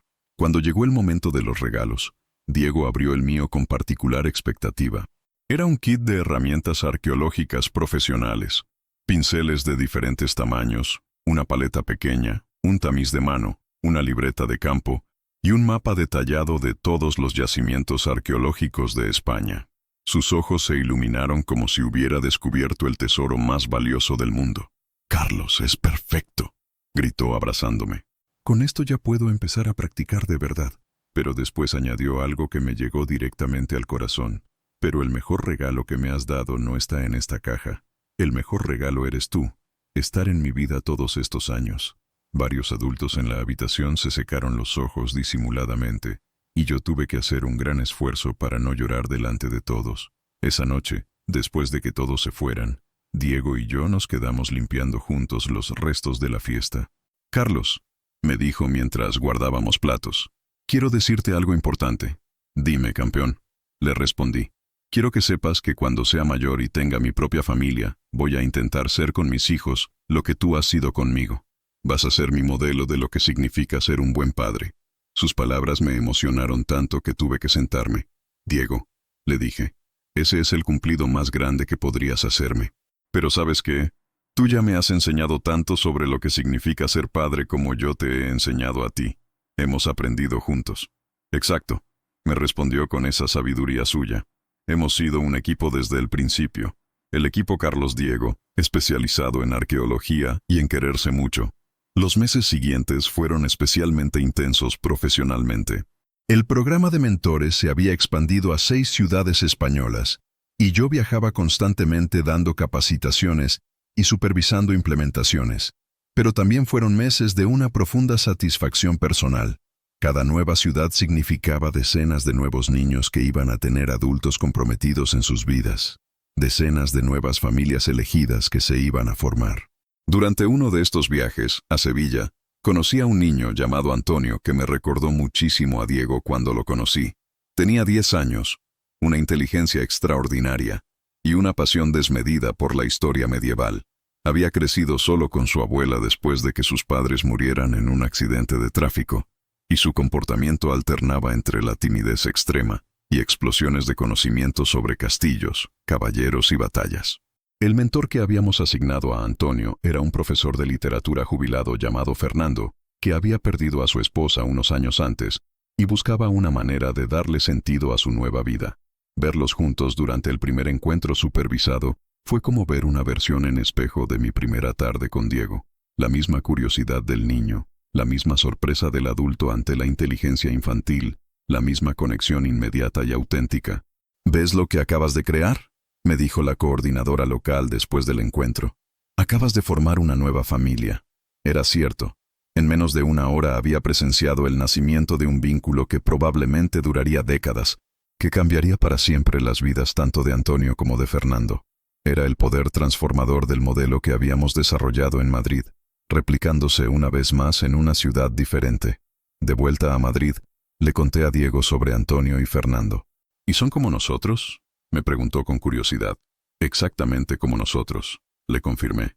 Un niño brillante que necesitaba un adulto que creyera en él, y un adulto que necesitaba sentir que su vida tenía un propósito importante. «Me alegro mucho por ellos», me dijo Diego con sinceridad. «Todos los niños deberían tener un Carlos en sus vidas, y todos los adultos deberían tener un Diego», le respondí, revolviendo su pelo que ahora estaba empezando a cambiar con la preadolescencia. Había crecido mucho en los 4 años que llevábamos siendo familia. Ya no era el niño pequeño y tímido que había conocido en la fundación, sino un preadolescente seguro de sí mismo, con sueños claros y la confianza necesaria para perseguirlos. Una tarde de abril, mientras paseábamos por el Retiro después de visitar una exposición sobre la Hispania romana en el Museo Arqueológico, Diego me sorprendió con una reflexión muy madura. Carlos, ¿sabes lo que he estado pensando? Creo que tu exnovia te hizo un favor sin saberlo. ¿Cómo es eso? Le pregunté, intrigado por su línea de pensamiento. Porque si no te hubiera dicho esas cosas feas, y si no te hubieras sentido tan triste, a lo mejor nunca habrías venido a la fundación. Y si no hubieras venido a la fundación, nunca nos habríamos conocido. Y si no nos hubiéramos conocido, mi vida sería muy diferente, y la tuya también. La lógica de su razonamiento era impecable, y también revelaba una comprensión sofisticada de cómo los eventos dolorosos de la vida a veces nos conducen hacia nuestro verdadero destino. Es una manera muy inteligente de verlo, le dije. Así que, en cierto modo, le debo gratitud a Elena por haberme empujado hacia la vida que realmente estaba destinado a vivir. Exacto, confirmó Diego. A veces las cosas malas que nos pasan son en realidad cosas buenas disfrazadas, solo que no lo sabemos hasta mucho después. Esa conversación me hizo reflexionar sobre la extraña ironía de mi historia. Elena me había acusado de ser incapaz de formar una familia, y esas palabras crueles me habían llevado directamente hacia la familia más auténtica y satisfactoria que podría haber imaginado. El dolor de no poder ser padre biológico me había convertido en padre emocional de decenas de niños. Mi supuesto fracaso como hombre se había transformado en mi mayor éxito como ser humano. En junio, Diego terminó la educación primaria con las mejores notas de su clase. La ceremonia de graduación fue emotiva para todas las familias, pero especialmente para nosotros. Ver a Diego subir al escenario para recoger su diploma, escuchar su nombre siendo pronunciado entre los estudiantes destacados, sentir el orgullo radiante de Patricia y Ramón a mi lado, fue uno de esos momentos que quedan grabados para siempre en la memoria. ¿Sabes lo que significa esto? Me dijo Diego esa noche mientras celebrábamos en casa. Que ya estoy un paso más cerca de ser arqueólogo. Solo me faltan el instituto, la universidad, el máster y las prácticas. Enumeró con los dedos. Son muchos años todavía, le advertí sonriendo. Pero yo voy a estar aquí para todos y cada uno de ellos, añadí sin dudar. ¿De verdad?, me preguntó, y en su voz detecté una pequeña sombra de inseguridad. Diego, le dije tomándolo de las manos, he estado contigo durante los años más importantes de tu infancia. ¿De verdad crees que me voy a perder tu adolescencia, tu entrada a la universidad, tu graduación, tu primera excavación arqueológica? Soy tu familia, y la familia no se va nunca. Sus ojos se llenaron de lágrimas de alivio y gratitud. A veces tengo miedo de que cuando sea mayor ya no me necesites, me confesó. Diego, le dije con toda la seriedad de la que fui capaz, yo siempre te voy a necesitar. Puede que de maneras diferentes según vayas creciendo, pero siempre te voy a necesitar. Tú me has enseñado a ser padre, me has dado un propósito, me has hecho mejor persona. Eso no se olvida nunca, y no se deja nunca. El verano llegó con nuevas aventuras. Esta vez decidimos ir a Tarragona, para ver las ruinas romanas de Tarraco. Diego había estado leyendo sobre el anfiteatro junto al mar y las murallas romanas, y su emoción era contagiosa. Va a ser como Mérida, pero junto al Mediterráneo, me dijo mientras preparábamos las maletas. ¿Crees que podremos bañarnos en la misma playa donde se bañaban los romanos hace 2000 años? El viaje a Tarragona superó todas nuestras expectativas. Diego no solo disfrutó de las ruinas y los museos, sino que también descubrió su amor por el mar. Lo vi correr por la playa con una libertad y una alegría que me llenaron el corazón. Por las noches, después de nuestras expediciones arqueológicas, nos sentábamos en la arena a ver el atardecer, y él me contaba sus sueños de futuro con una convicción que me impresionaba. ¿Sabes lo que he decidido?, me dijo una de esas tardes mientras construíamos castillos de arena. Que cuando sea arqueólogo famoso, quiero especializarme en arqueología subacuática. Imagínate descubrir barcos romanos hundidos en el fondo del mar. Sería increíble, le respondí. ¿Y me dejarías acompañarte en algunas de tus expediciones? Por supuesto, respondió sin dudar. Serás mi asistente de investigación honorario, el doctor Diego Martín y su asistente Carlos Mendoza, exploradores de los misterios del mundo antiguo. Durante ese viaje, nuestra relación alcanzó una nueva madurez. Diego ya no era el niño pequeño que necesitaba que lo cuidaran constantemente, sino un preadolescente inteligente y reflexivo que podía mantener conversaciones profundas sobre cualquier tema. Hablamos de historia, de ciencia, de filosofía, de sus preocupaciones sobre empezar el instituto en septiembre, de sus esperanzas para el futuro. Carlos, me dijo la última noche del viaje, mientras paseábamos por el paseo marítimo. Quiero que sepas que estos han sido los mejores años de mi vida. Y sé que los mejores todavía están por venir, porque te tengo a ti. Y yo te tengo a ti, le respondí. Somos un equipo imparable, ¿verdad? El mejor equipo del mundo, confirmó, y chocamos las palmas como habíamos hecho miles de veces antes. De vuelta a Madrid, me esperaba una sorpresa que no había anticipado. Carmen me había organizado una pequeña ceremonia en la fundación para celebrar los 5 años de mi llegada allí. Habían invitado a todos los niños y familias con los que había trabajado durante este tiempo, y también a profesionales de otras ciudades que habían implementado nuestro modelo de mentores. La fundación estaba decorada con fotografías de todos estos años, imágenes de actividades, excursiones, ceremonias de graduación, momentos cotidianos de aprendizaje y crecimiento. Ver mi vida de los últimos 5 años resumida en esas fotografías fue profundamente emocionante. En cada imagen había historias de transformación, vínculos creados, vidas cambiadas para mejor. Carlos, dijo Carmen durante su discurso, cuando llegaste aquí hace 5 años, eras un hombre que buscaba su lugar en el mundo. Hoy eres alguien que ha encontrado no solo su lugar, sino que ha creado lugares para muchos otros. Has demostrado que la familia se construye con amor, compromiso y presencia constante, no solo con biología. Pero el momento más emotivo llegó cuando Diego tomó el micrófono para hablar en representación de todos los niños.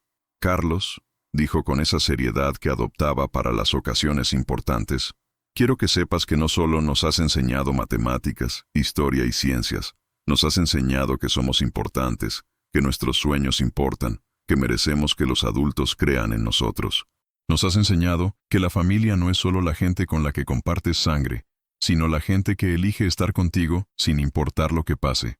Y todos nosotros te hemos elegido como familia. Igual que tú, nos has elegido a nosotros. Las lágrimas corrían por las mejillas de varios adultos en la habitación, incluyendo las mías. Diego continuó. Hace 5 años, una señora te dijo que nunca ibas a formar una familia.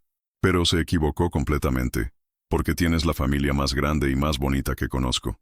Nos tienes a todos nosotros, que te queremos como si fueras nuestro papá, nuestro hermano mayor, nuestro mejor amigo, todo junto. Se detuvo para tomar aire, claramente emocionado, pero determinado a terminar su discurso. Cuando sea mayor y tenga mis propios hijos, les voy a contar la historia de Carlos, el profesor que llegó triste a una fundación y se convirtió en el papá del corazón de muchos niños.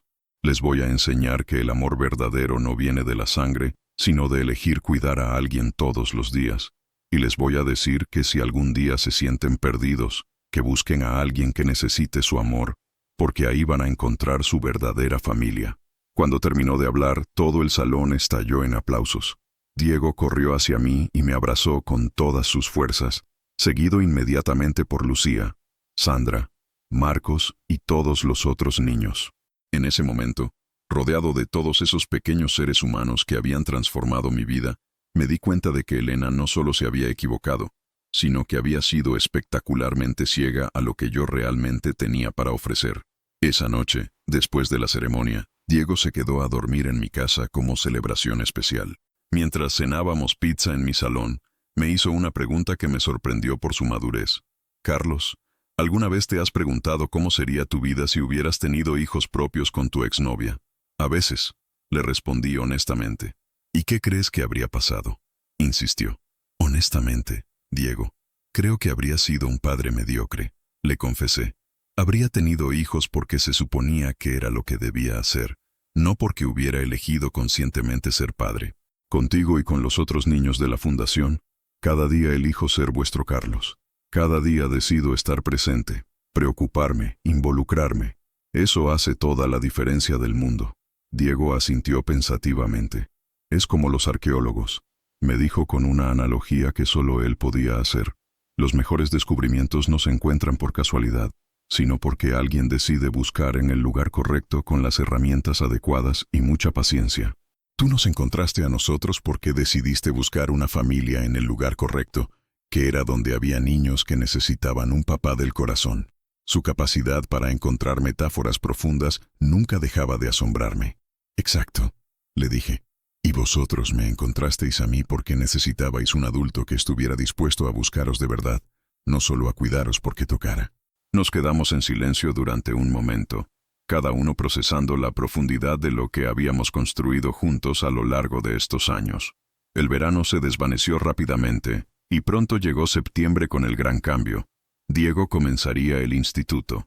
Había conseguido plaza en un instituto público de Chamberí, con un buen programa de ciencias sociales, y aunque estaba emocionado, también estaba nervioso por los desafíos que representaba la educación secundaria. ¿Y si no encajo? Me confesó sus preocupaciones la noche antes del primer día. ¿Y si los otros chicos piensan que soy un friki por saber tanto de historia? Diego, le dije, tu inteligencia y tu pasión por aprender son regalos, no defectos. Los chicos que valgan la pena se van a dar cuenta de eso, y los que no, no importan. Pero es que en el instituto todo es diferente, insistió. Los profesores son más estrictos, hay más asignaturas, más presión. Es cierto, admití. Pero también recuerda que has estado preparándote para esto durante años. Sabes estudiar, sabes hacer preguntas inteligentes, sabes buscar ayuda cuando la necesitas. Y sobre todo, sabes que tienes una familia entera que cree en ti y que está aquí para apoyarte sin importar lo que pase. El primer día de instituto fue toda una producción familiar. Patricia se tomó la mañana libre en el trabajo, Ramón llegó temprano de su turno nocturno, y yo pedí permiso para acompañarlos. Los cuatro acompañamos a Diego hasta la puerta del instituto, como una pequeña comitiva de apoyo moral. Ver a nuestro niño, ya casi tan alto como Patricia, entrando con su mochila nueva y su cuaderno de apuntes bajo el brazo, fue emocionante y nostálgico a la vez. Ya no es nuestro niño pequeño, me susurró Patricia mientras lo veíamos desaparecer entre el mar de estudiantes. No, le respondí, pero sigue siendo nuestro Diego, y siempre lo va a ser. Ramón, que normalmente era un hombre de pocas palabras, añadió, ese chico va a conquistar el mundo, ya lo veréis.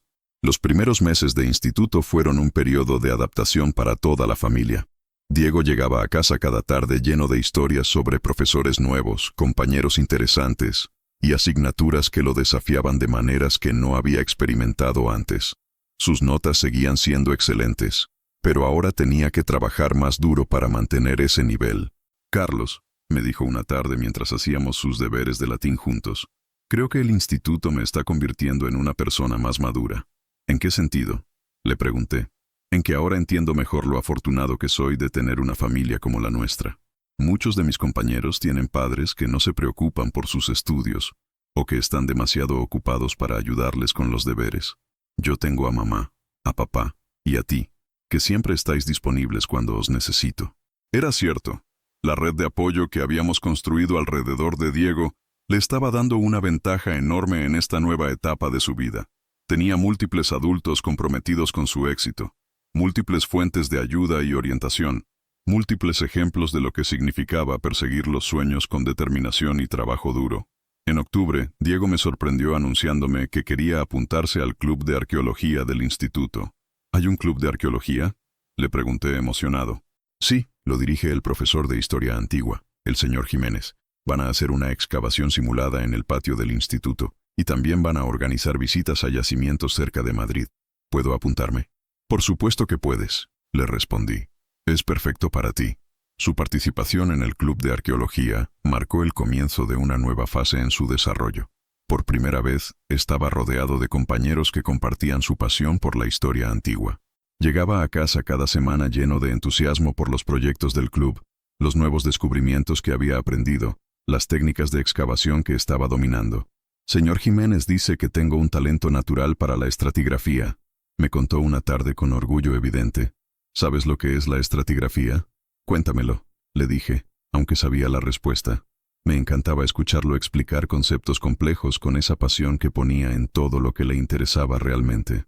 Durante media hora me explicó los principios de la excavación arqueológica, cómo leer las capas de tierra para entender la historia de un sitio, cómo catalogar y preservar los artefactos encontrados. Su conocimiento había crecido exponencialmente, y su vocabulario técnico era ya el de un estudiante universitario avanzado. Diego, le dije cuando terminó su explicación, me parece que ya no necesitas que te enseñe historia. Ahora tú me la estás enseñando a mí. Imposible, respondió riéndose. Tú me enseñaste todo lo básico. Ahora solo estoy construyendo sobre los cimientos que tú pusiste. Era una metáfora perfecta para nuestra relación. Yo había puesto las bases, pero él estaba construyendo su propio edificio de conocimiento y pasión. En noviembre, el Club de Arqueología organizó una visita al yacimiento de Complutum, en Alcalá de Henares.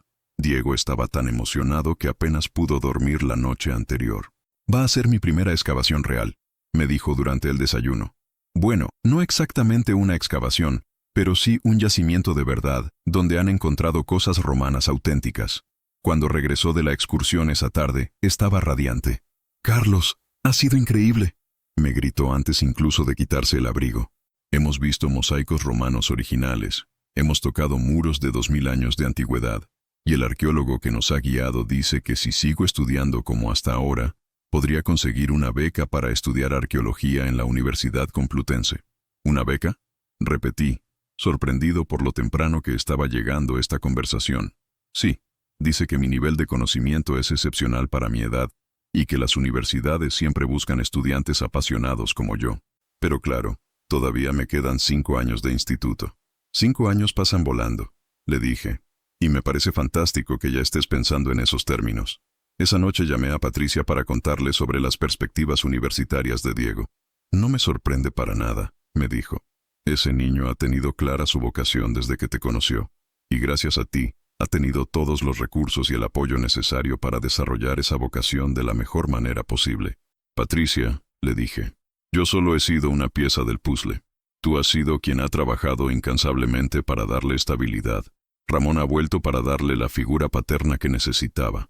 La abuela le ha dado raíces familiares. Todos hemos contribuido». «Sí», admitió Patricia, «pero tú fuiste quien llegó justo cuando Diego más lo necesitaba, cuando estaba perdiendo la confianza en sí mismo después de que su padre se fuera a Barcelona. Tú le devolviste la autoestima y le diste las herramientas para soñar en grande». Sus palabras me emocionaron profundamente, porque me recordaron lo lejos que habíamos llegado todos desde esos primeros días difíciles. Diciembre llegó con preparativos para las fiestas navideñas. Por 5ª vez consecutiva, Diego pasaría la Nochebuena conmigo y habíamos desarrollado nuestras propias tradiciones. Preparar una cena especial juntos, intercambiar regalos que siempre tenían que ver con arqueología o historia, y después pasar el resto de la noche viendo documentales sobre civilizaciones antiguas. ¿Sabes lo que significa que esta sea nuestra 5ª Navidad juntos?, me preguntó Diego mientras decorábamos el árbol en mi salón. «Significa que ya llevamos más tiempo siendo familia de lo que tardé en crecer desde bebé hasta conocerte», calculó con esa precisión matemática que siempre me impresionaba. «Es decir, que ya eres más parte de mi vida que el tiempo que viví sin ti». Su observación me hizo reflexionar sobre la profundidad del vínculo que habíamos construido. Efectivamente, él ya no recordaba realmente cómo era su vida antes de conocerme, igual que yo apenas podía recordar cómo me las arreglaba para ser feliz antes de conocerlo a él y a todos los niños de la fundación. «Diego», le dije mientras colgaba una estrella en la parte alta del árbol, «¿sabes cuál va a ser tu regalo de Navidad este año?». «¿Qué?», me preguntó con curiosidad. «Que tu historia, nuestra historia, va a formar parte de un libro que estoy escribiendo sobre familias no convencionales». Sus ojos se abrieron como platos. «¿En serio? ¿Vas a escribir sobre nosotros?». «Voy a escribir sobre cómo un profesor triste encontró su propósito ayudando a niños extraordinarios, y sobre cómo esos niños le enseñaron que la familia se construye con amor y compromiso, no con biología», le expliqué. «¿Y van a salir también Lucía, y Marcos, y Sandra?», preguntó emocionado. «Todos los que quieran formar parte del libro. Es una historia sobre segundas oportunidades, sobre encontrar familia en los lugares más inesperados». Diego se quedó pensativo durante unos minutos. «Me gusta la idea», me dijo finalmente, «pero tienes que prometer que vas a contar la verdad sobre cómo era todo al principio, cuando yo era más pequeño y más tímido, y cuando tú estabas más triste, porque eso hace que nuestra historia sea más bonita, ver cómo hemos crecido juntos». «Te lo prometo», le dije. «Voy a contar exactamente cómo pasó todo, desde el día que llegué a la fundación sintiéndome como un fracaso hasta ahora, que me siento como el hombre más afortunado de Madrid, del mundo». Me corrigió como había hecho tantas veces antes. «Del universo entero», añadí, y nos reímos juntos mientras terminábamos de decorar nuestro árbol navideño. La víspera de Año Nuevo la pasé con toda mi familia elegida. Patricia, Ramón, Diego y yo cenamos en mi apartamento, acompañados por Carmen, que ya se había convertido en una abuela adoptiva para Diego. y por teléfono con mi hermana María, que llamó desde Barcelona, donde estaba pasando las fiestas con los suegros. Cuando faltaban 5 minutos para medianoche, Diego pidió hacer un brindis. «Quiero brindar», dijo levantando su copa de sidra sin alcohol, por Carlos, que llegó a nuestras vidas cuando más lo necesitábamos y se quedó porque quiso. Por mamá, que trabajó como una heroína para darme todo lo que necesitaba. Por papá, que volvió y decidió quedarse para siempre. Por Carmen, que nos juntó a todos en la fundación. Y por nuestra familia rara pero perfecta, que demuestra que el amor es más fuerte que la sangre. Todos brindamos con lágrimas en los ojos, y cuando el reloj marcó las 12 y Madrid estalló en fuegos artificiales, nos abrazamos como la familia que éramos. Imperfecta, no convencional, construida pieza por pieza a lo largo de los años, pero auténtica y sólida como una roca. Mientras limpiábamos después de la cena, Diego me preguntó algo que me sorprendió. «Carlos, ¿crees que tu exnovia Elena es feliz ahora?» Era una pregunta que no me había hecho en mucho tiempo. «No lo sé», le respondí honestamente. «Espero que sí. Espero que haya encontrado lo que estaba buscando, de la manera que fuera». «¿Y alguna vez piensas en escribirle para contarle sobre nosotros?», continuó. «A veces», admití. «Pero creo que nuestra historia habla por sí sola. Si algún día se entera de lo que hemos construido aquí, se alegrará por nosotros. Y si no, no importa. Su opinión ya no define mi vida». «Exacto», asintió Diego. «Tú defines tu propia vida ahora. Y la has definido muy bien». Enero trajo nuevos desafíos y nuevas alegrías. Diego comenzó el segundo trimestre del instituto con renovada confianza y metas aún más ambiciosas. Había decidido que quería hacer el bachillerato de Ciencias Sociales con especialización en Historia, y después estudiar el doble grado de Historia y Arqueología en la Universidad Complutense. «Es un plan muy ambicioso», le advertí cuando me lo contó. «Lo sé», respondió. «Pero tú me has enseñado que los sueños grandes requieren planes grandes y trabajo duro. Y yo estoy dispuesto a hacer todo lo que haga falta». Su determinación era inquebrantable, y yo sabía que tenía la inteligencia y la perseverancia necesarias para lograr cualquier cosa que se propusiera. En febrero, recibimos una noticia inesperada.